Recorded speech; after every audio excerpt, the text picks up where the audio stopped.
Thank you for joining us once again on another episode of Mad Men's ripoff of Hot Ones. This time we are joined by voiceover extraordinaire, major account specialist, Kenny Blair. Kenny, how the hell are you? I am super, thanks for asking. How are you doing, Ryan? I'm fantastic until 7, 8, 9, and 10. And this time the chicken by your choice is Popeyes. Love that chicken at Popeyes. Louisiana fresh? As fresh Fast. as it can Fast or fresh? Fast. We'll have to get with the research department on that. So, fun fact before we continue, actually, I believe Al Copeland of Copeland Southside Boulevard fame is the founder of Popeyes, but then went through a nasty divorce. And if all this is wrong that I'm saying right now, comments galore. But I think that he lost Popeyes during his divorce with his wife. I'm uncertain of the lineage of who started Popeyes, but I do know for a fact this year, 2022, is the 50th anniversary of this fantastic franchise. They just opened the place up by my house. Get the chicken sandwich. I'm sure you've heard by now. Highly recommend. Okay, that being said, let's sauce up a boneless nugget. Nuggets, yeah, they're nuggets, not boneless wings. I feel like boneless wings are the same as nuggets these days. A nugget with the classic, and then I'll ask you your first question. Okay, so we're going from this way to this way. Yes, your right, my left, on down to the dangerous side. The classic hot sauce. All right. Just the right spice, made in the USA. Let's find out.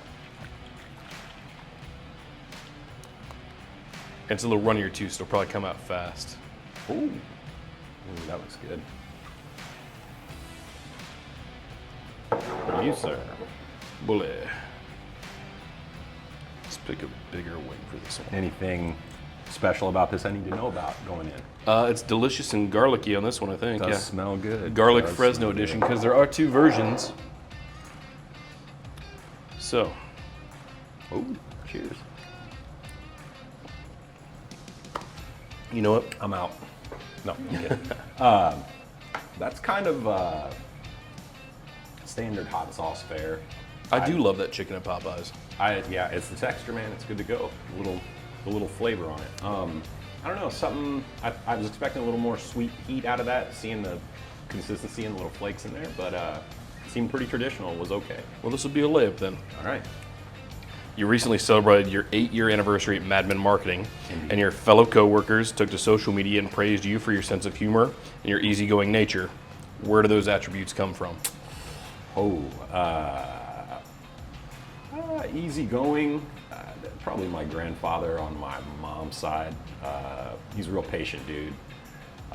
Put up with me and my brother, who you may know as J.D. Blair. And my cousin as well at the time. We were spending a lot of time around each other. He was a real patient dude. So I'd say the easygoing probably comes from there. Fun-loving. It's a little bit of everybody. My mom and my dad were both kind of fun-loving to certain extents. I love fun a little more than they do, probably, but as hard as that is to believe these days. But yeah, I appreciate my coworkers giving me such glowing remarks. All right. Well, a quicker response than I thought. Let's move on to Adobo Loco Island Wings. Looks like a creamier kind of sauce for number 2. We got on here pineapple cayenne pepper sauce. This says medium. All right, let's see what we got. Kind of looking forward to this one. Definitely smell the pineapple on this one. Oh, pineapple. Yeah. Interesting. It says pineapple cayenne pepper sauce. A fruit I don't mind in a sauce, but I'm not going to eat it by itself. I agreed. You can. This is a true hot take. You can throw it on a pizza. I'm totally all right with it. Don't really care for it on its own. It's a little too acidic for my tastes, and texture-wise, it's not my favorite. You know, it's a little too much melon, a little too much citrus at the same time. One or the other. Pick one and stay in your damn lane.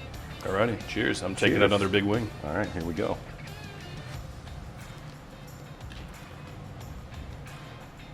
Got a kind of chutney flavor to it without the chutney chunks. That's good. Definitely sweeter than heater. Yeah, I'd say easier than even the classic. I agree. Okay, You're the gold standard for in-office voiceover talent. Hey. Have you ever considered taking that a step further, since that's something that can be done remotely with the right equipment? I absolutely have. As a matter of fact, I was considering building a small booth at my home during COVID time, just because I had the opportunity. I was there. It's something that I looked at more as a quality control for myself, having an environment where I can really hear myself and try to hone my techniques for what we do here, essentially. But also, I mean, I see what some of these people are getting paid to do these little commercial spots, and I'm thinking, maybe there's something in there for me. But in conjunction with COVID time and supply chain issues, this and that, lumber got significantly more expensive. So I decided to put a pause on that, and then my patented flair for procrastination has kicked in to this point. We're well past the COVID excuse of like, oh, whatever.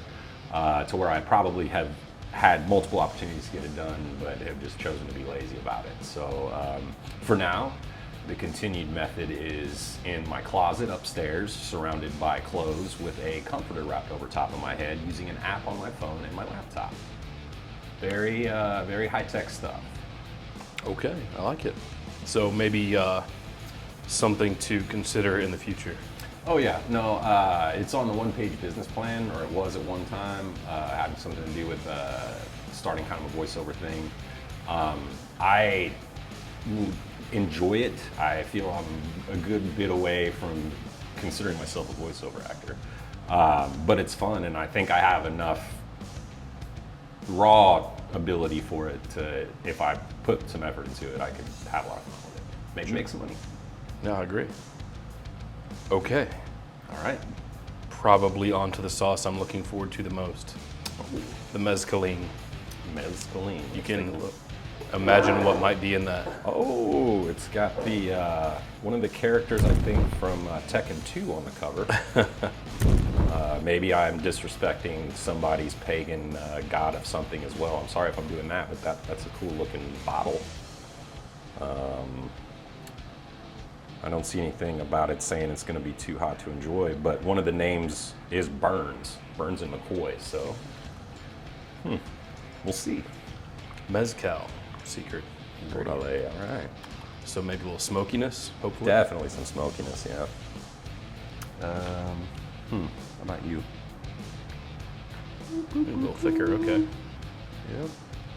Uh-oh. There we go. All right. There you are. That one's more barbecue sauce almost than. There's a little bit of warmth on the back, but it's more of a definitely more of a barbecue flavor to me. Tangy. Yeah, that's a barbecue sauce word that I would use. Okay. Years ago, if you go into the Mad Men social media archives on Facebook specifically, you had a puppy, and now he's all grown up.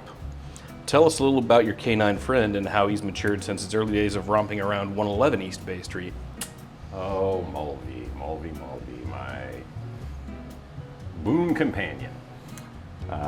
He turned 7 years old this year.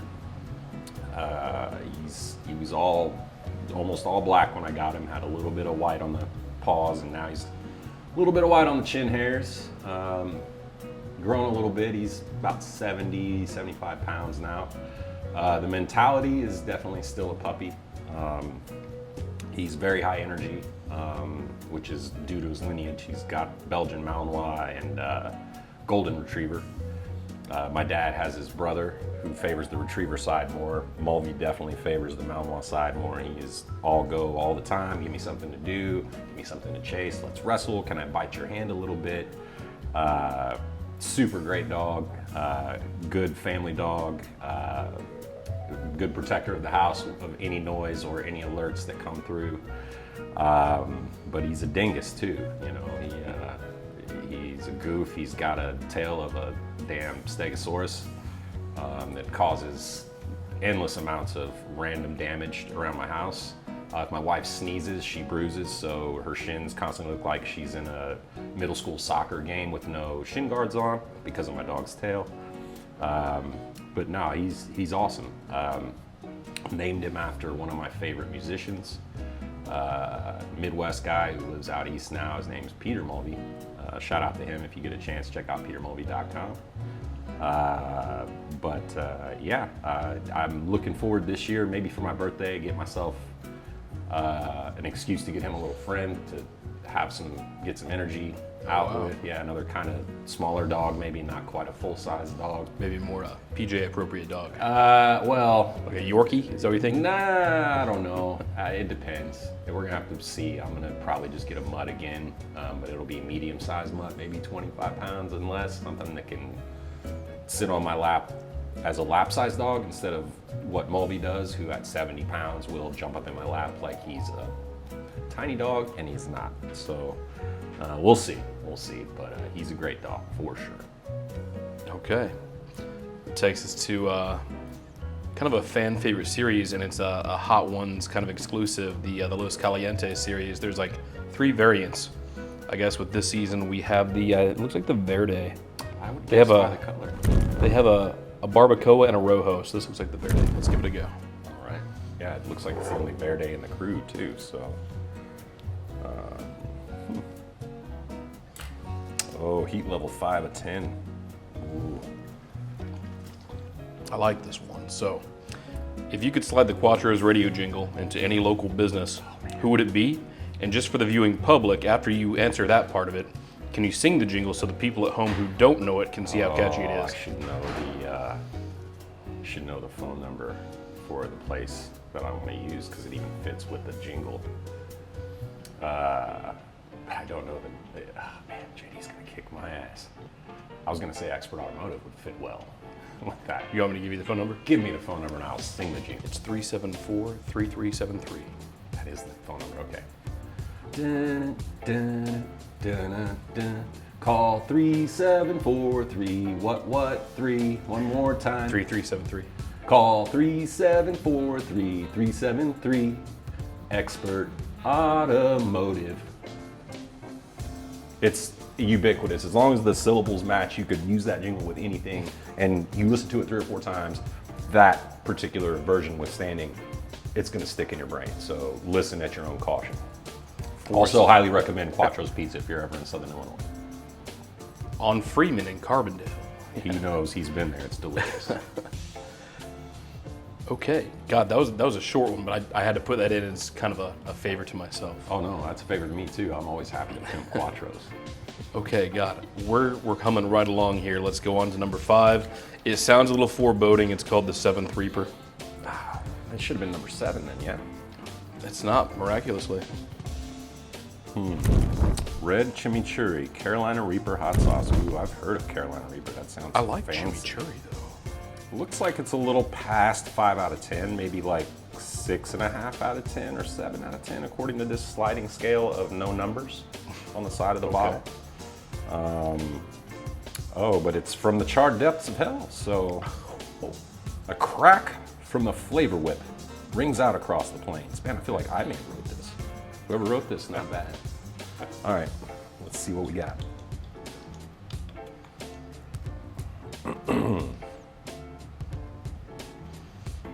Smoky. Smoky.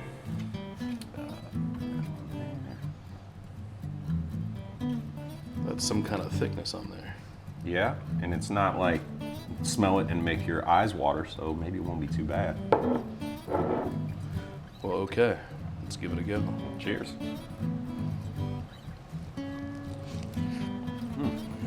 I will tell you this. Something you may not be aware of. Before today's festivities started, way before today's festivities started, I was having a bagel at normal lunchtime. Lo and behold, I bit the shit out of the side of my cheek. So, 1, 2, 3, 4. We made it all the way to the 7th Reaper before I got a main line right into the open wound. Not the recommended way to ingest hot sauce. Definitely not. But first one that little warmth in there. I'll say the tip of my tongue got a little bit. Yeah, my mouth's not burning, but I'm feeling the like slow accumulation of what will soon be a sheen that you will see in the lighting, coming across my forehead and eventually through the coloration of my face. So that one I would say is the first one that would register as a traditional hot sauce heat for me. Okay.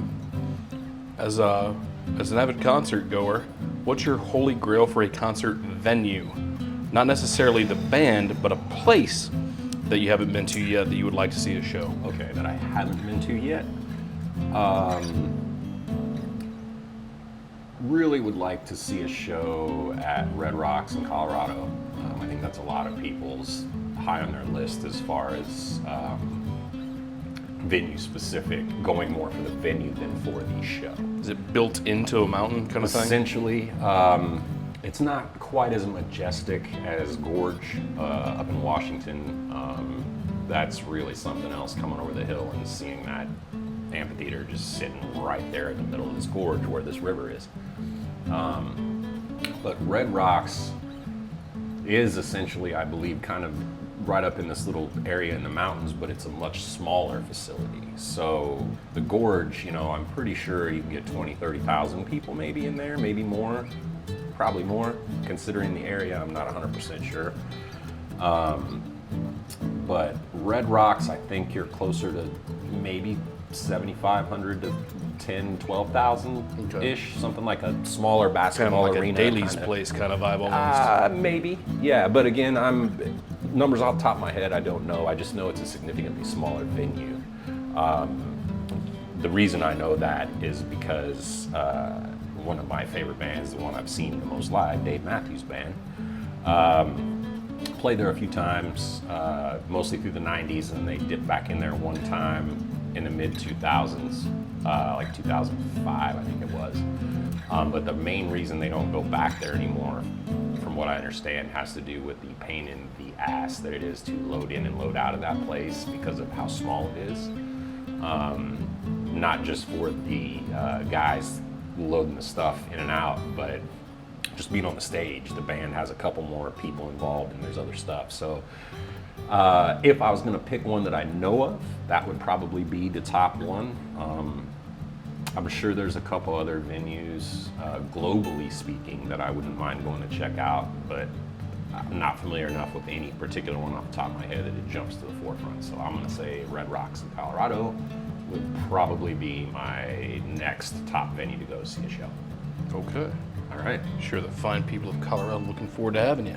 I'm sure they will. With that, we're moving on to the one that I've been fearing the most, not because I'm afraid of the heat, but because it's called Collards and Ghost, and I don't know this for sure, but I know I don't like the smell of collard greens, and if it is going to taste like collard greens smells to me, I'm probably not going to be in love with this sauce. It looks very thin, like, well, it's got a little stank on it. Yeah, that's a interesting color. All right, pray for me on this one. Cheers.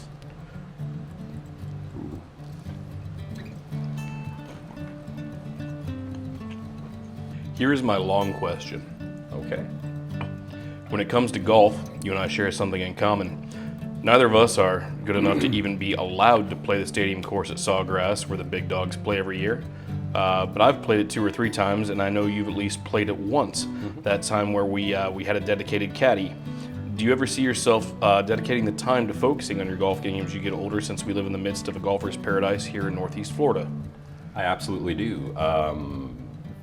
I don't like the idea of spending money on golf to get better at it, so do I think I'll catch the bug and run with it? I thoroughly enjoy the aspects of golf that I already enjoy, which is riding around in a golf cart, consuming alcoholic beverages, consuming medical cannabis, and trying to hit 1 or 2 good shots the whole round. If I play enough to where I get a little more consistent, I think it'll naturally be more aggravating when I hit shitty shots or beam one off somebody's house or whatever the case may be.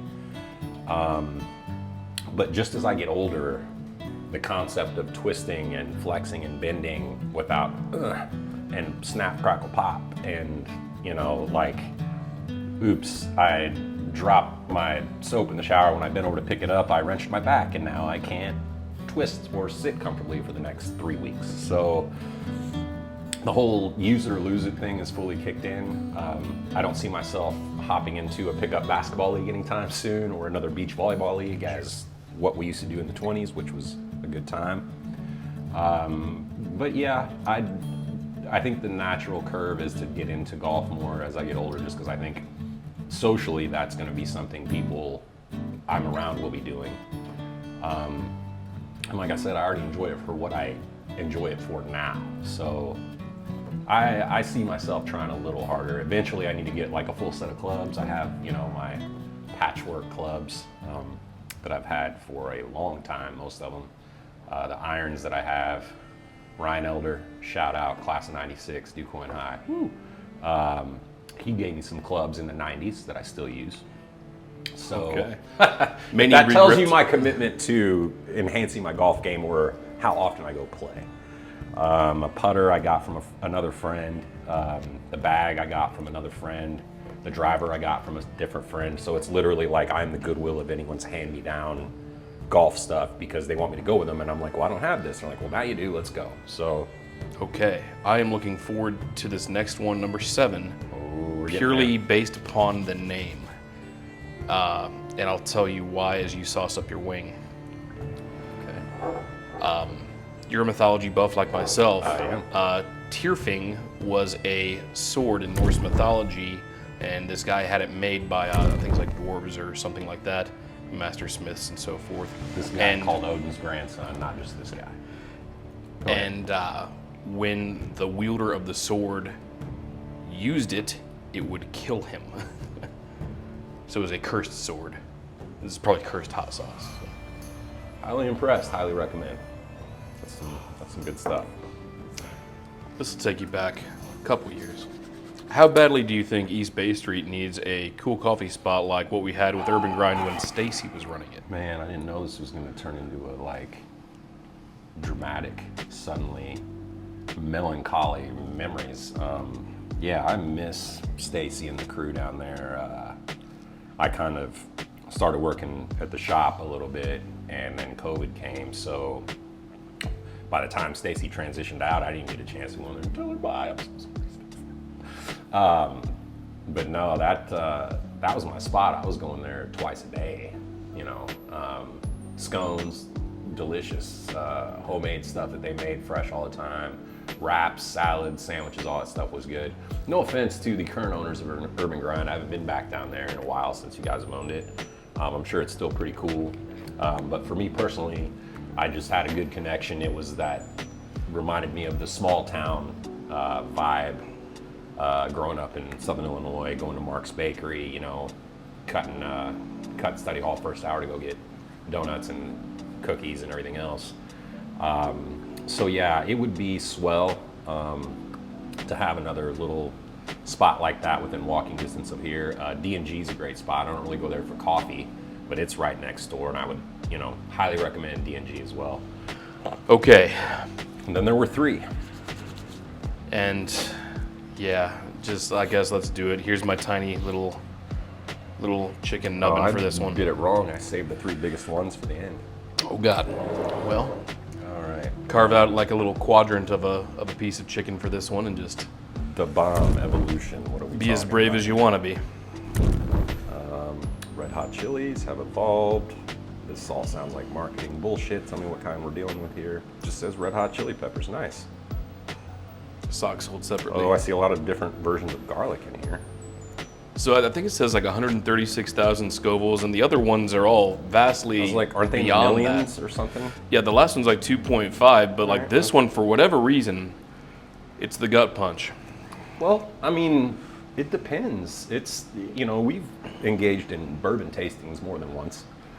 And there's been times where very high proof, you know, cask strength, barrel strength, whatever you want to call it, come out decently smooth, easy to drink. And then get some that are lower proof that just because of how they were made, or, you know, to take a word out of our friend Brian's vernacular, the devil's armpit.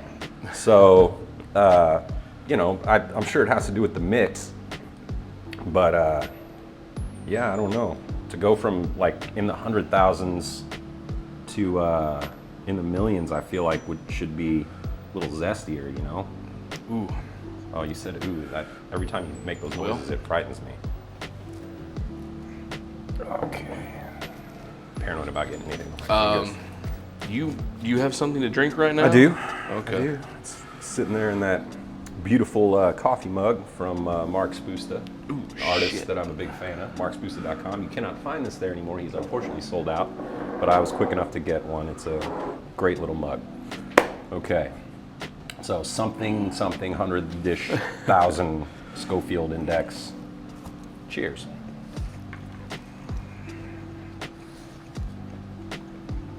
Oh, in the wound. Nice. I wish they were tasty too. It's just not even tasty. Well, I think when you get to a certain point of the heat, the point is for it to be like, ha ha ha, not delicious. Jacksonville has the Jaguars. Other than that, it's a litany of minor league teams. Why do you think we haven't used our NFL franchise as a springboard for an MLS team or an NHL team? Right off the top of my head, lack of success, I would say, probably plays a role in it. They've shown, the Jags have shown, when they do okay, people are going to come out and spend the money and tailgate and do all that stuff. I think downtown would benefit from that too. But I don't know, man. I think you got to have a winning product. The jumbo shrimp used to be the Suns. They've kind of bounced around between what they've been able to offer. I think them moving to AAA is kind of a big deal. I like my jumbo shrimp, but I do. The thing that gets me is like, so Tebow invested in like this second tier soccer team. We used to have a fifth tier soccer team, which is terrible. Now we have a second tier thing. So instead of going all in on MLS, we now have like a minor league team to the MLS. Right. So why not just make the leap? I still think it's going to depend on general sports team success. You've had the Sharks, you know, before. Did that league go under? Or it came back, went under, came back, something? I think the Jacksonville Giants went under with the ABA, but I think the Sharks may still be around in the March to May kind of time frame. So they've had success. You know, they've won their league's championship, I think, a couple times in the last 6, 7, 8 years. The Iceman, you know, I've been to 1 or 2 games. It seems like it's kind of fun, but considering how well they do down in Tampa, you'd think some of that might kind of branch up this way for interest, but it's still the level of hockey these guys are at. They come and go, the players come and go so much between levels that I think you need a combination of like guys you know and want to wear their jerseys and want to go out and see every week with a product that's also entertaining. So how much that can be offered through minor leagues, I don't know, but don't get me wrong, I'd love to see any kind of more professional level sports coming into town, just to have something else to do. You all right? All right. I'm a little sweaty. On to the Dingo Psycho Hot Sauce. Sounds like it's from Australia. A dingo ate your hot sauce. I don't think that was Australian, but warning, extreme heat. It's a 15 out of 10. They need to change their thing. It is made in Australia from at least 90% Australian ingredients. Poisonous spiders and so forth. It's actually a Dingo Sauce Company More Veggies collaboration. As a diehard Cardinals fan, how much fun have you had this season watching Albert Pujols pass Alex Rodriguez, Yadier Molina and Adam Wainwright becoming the game's most prolific battery, and Paul Goldschmidt having a career year and possible MVP season? To all those things, it has been excellent to watch. I had high hopes for Albert coming back to have fun, but not really to the extent he's been playing. A lot of his home runs have been clutch. It's not like, you know, top of the third, getting a junk fastball because we're playing at home, trying to cater to him at all. He's been just straight up prime Albert, and that's been crazy to watch because it's been like 10 years. As far as Wayno, he's playing pretty well. Seem to think he may be coming back next year based on he hasn't been getting the treatment of, see a farewell that Albert and Yachty have been getting all the places they've been going. Yachty here late in the season's bat's been waking up. His has been the most nostalgic because he hasn't been as healthy. His numbers haven't been where they tend to be for the level that you expect from him. But the leadership's been there, which is something you can't buy. I did hear it's possible, we're trying to get, who's the kid from Chicago next year? Free agent? Contreras? Is that it? So, to be able to try to follow up a surefire first ballot Hall of Famer with a younger guy that's proven all-star caliber, I'd be happy to see that. Goldie, him and Arenado a couple years ago, I was saying if them guys ever became free agents, holy shit, I would love to have a chance to get some power at the corners, some Gold Glove fielding. They're all around good guys, all around good players. So yeah, watching him this year in the mix even for a triple crown possibility that I don't think he'll end up with a triple crown. But just having that there, and seeing the Cardinals play so well and have a chance to make a playoff run for the World Series with all those guys, sunsetting their careers basically. I'm pretty stoked, man. I really hope they go to the World Series, man. This will be the most vested interest I will probably ever have in a World Series up to this point in my life if they make it, short of when the A's were going to the World Series back in my heyday of being a super fan, young teenager. Okay. Whew. Let's finish climbing the mountain here onto the last sauce. Let's do it. I'd do the whole spiel where we call it the last dab because we put a little more on, but we don't have these tossed in the sauce already, so it's just the dab. Yeah, I'm not really trying to. What I will do, I'll scoop up all of the remnant sauce on here, and then we'll just see how that goes. Yeah, I don't know if I should be as flagrant as I've been with the other ones. Got that gold label. Oop. Oh, that seemed awful flagrant. Shaky hands, that's how they get you kids. Say no to drugs. The good news is the question will be easy. Who is your daddy and what does he do? You've curated quite an art collection over the years. Is there a particular artist you'd like to shed some light on for those that may not know him or her? Holy shit, what a great question. There's many an artist I would like to name off, if I can.